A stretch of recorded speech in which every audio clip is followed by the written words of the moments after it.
네, 여기에 더해 정부는 대장동 사건 항소 포기 사태 때 노만석 대행에게 설명을 요청했던 검사장들에 대한 징계 검토에 들어갔습니다.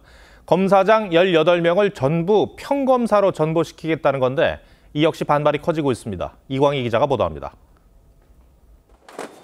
이틀 전 퇴임식을 연 노만석 전 검찰총장 직무대행은 대장동 항소 포기 사태에 대한 설명 없이 여당이 공언한 검사 징계를 멈춰달라는 말만 남겼습니다.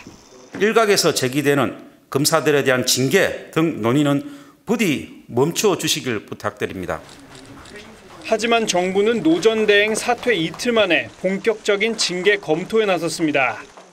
여권 관계자는 정부가 당시 집단행동을 한 검사 전원에 대한 형사처벌과 감찰, 징계, 평검사직으로 전보 조치 등을 신속 검토하고 있다고 밝혔습니다. 앞서 전국 18개 지방검찰청 검사장과 지청장 8명은 노 전 대행에게 대장동 항소 포기에 대한 설명을 요구했었습니다.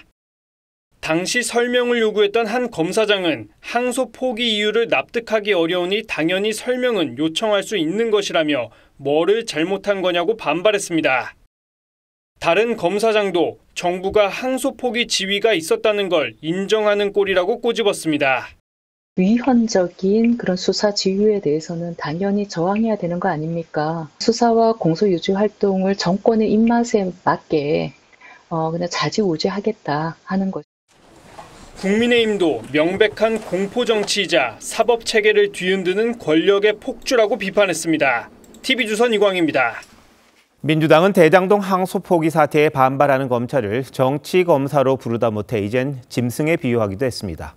그러자 검찰 내부에서는 검찰을 길들이려는 게 여권의 의도라며 반발하는 목소리가 터져나왔고 현직 부장판사는 정성호 법무장관을 깡패 집단에 빗대 직격했습니다. 송무빈 기자가 보도합니다.